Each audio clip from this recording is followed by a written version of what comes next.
Paradox really thought that they could get away with day one paywall, $30 DLC, that they could get away with androgenifying all of their characters, and they could get away with really removing the heart and soul of what made Bloodlines so special, and they were going to get away with it, but that did not happen. Gamers are extremely protective of their favorite franchises and games, and they will definitely voice their opinion if something looks amiss. And now Paradox has faced so much backlash, they are issuing Bloodlines 2 refunds.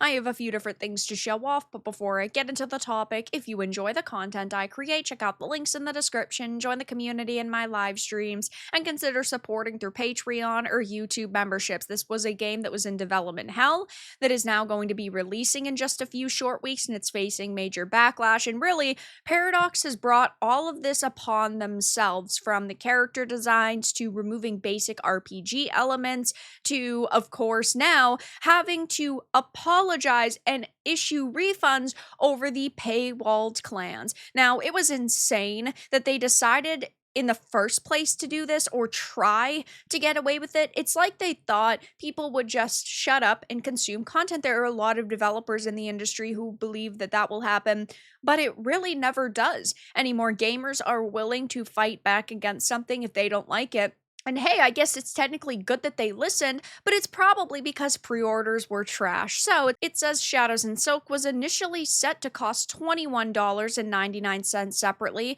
and was included as part of the premium pre-order edition of the game, but in response to a wave of backlash, Paradox has confirmed that it's making some adjustments to that paywall. While we still don't quite know what that entails, a new post confirms that we'll get an update soon, while also stating that it's issuing refunds to anyone who bought the premium edition on the PlayStation Store. Paradox in the Chinese room said that they're making significant changes that involve many moving parts, confirmed on both the Bloodlines 2 and World of Darkness discords by community developers Debbie Lane. A full update regarding the changes is coming on September 17th. We are working hard on the adjustments that we promised, and we will be able to tell you all of the details on September 17th. Making significant changes like this involves many moving parts, and we want to make sure that we get it right with this change. Yeah, because if you don't, you are absolutely screwed. I believe that there are still going to be a lot of people who are not going to purchase this on release. They're going to wait for potentially a sale. They're going to wait for a couple of months or maybe even years until they finally feel like, you know what, it's at a right price.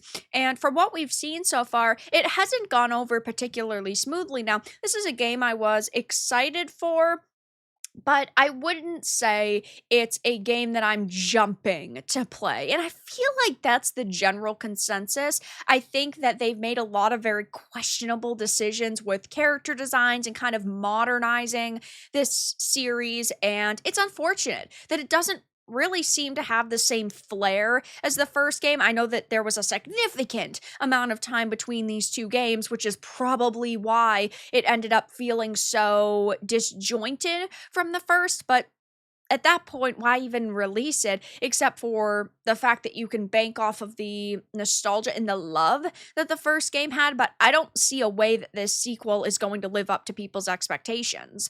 It says, though, that she states that Paradox is issuing refunds to PlayStation customers who bought the premium edition of the game, with compensation rolling out from Monday, September 8th. Players will be able to pre-order again later down the line. Anyone who pre-ordered this edition through the PlayStation Store will be contacted and refunded. So they could always charge less for it. They could end up just adding it to all editions. They could do what they should have in the first place, which is just add these clans to the game for everybody who plays it and actually allow people to unlock the clans that they want to use. Like, it really shouldn't have been that hard of a decision to go in that direction in the first place. The fact that they didn't think that they were going to face severe backlash over this is absolutely fucking mind-blowing. Just adding $30 day 1 DLC itself was controversial enough, and never mind the fact that you're locking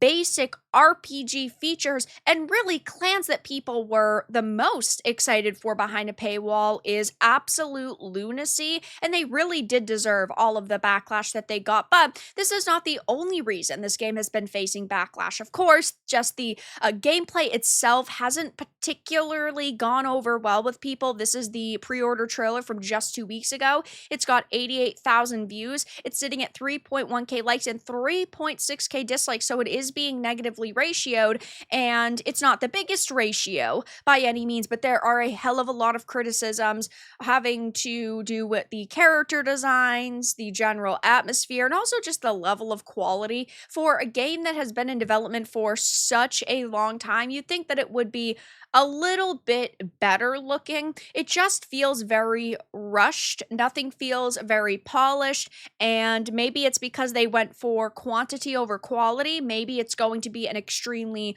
long game, but it's going to just have this lesser quality level. That's not really what gamers want to see, though. And if you start looking at the comments, I mean, yeah, people are voicing their dissatisfaction. Imagine only having 4 clans and then paywalling 2 behind the deluxe edition as day 1 DLC. Something tells me I should wait till the reviews of this game have gone through the ringer. Now I'm really giving this game the side eye, seeing that they are locking clans behind the day 1 DLC. I'm getting a very strong unfinished vibe from this one. Make an RPG game, remove a bunch of RPG elements. Why even bother? In-game purchases, a massive red flag on a game not even out. So let me get this straight. No equipable weapons, no character creator, only 4 clans, 2 paywalled. This doesn't feel like a sequel at all. This looks more like a Redfall DLC than a sequel to Bloodlines, and there are some criticisms here about the character designs. Now, we've been talking about this for a very long time. If you look at this image, can you truly tell just by a quick glance which one is the male and female? Obviously, you can tell if you really start looking and paying attention, like the one on the left is a little bit wider, where the one on the right is a little bit slimmer. The one on the right has a very slight chest, even though you can barely tell.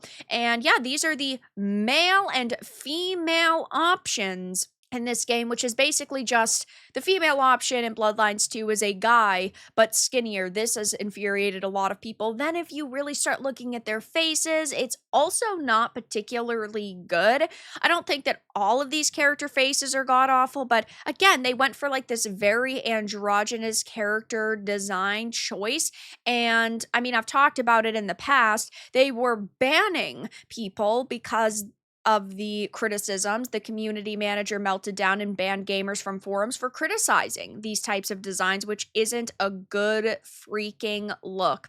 And heading on over to this thread, there are tons of people saying, that ain't no woman. It's a man. Isn't it like really sexist at this point? I mean, what do these developers have against women that they refuse to portray them in games? They are good at helping me save my money. We're down to body type A and body type A variant now. These people just absolutely hate women. Which one's the guy here? They're both vegan, a tough thing to deal with when you're a vampire. I'm seeing a very boring looking venture there. That's aside, if I can't make a Malkavian like Jeanette, I'm rioting, which you cannot make any sort of character in this game look anything like her. That's for shit sure.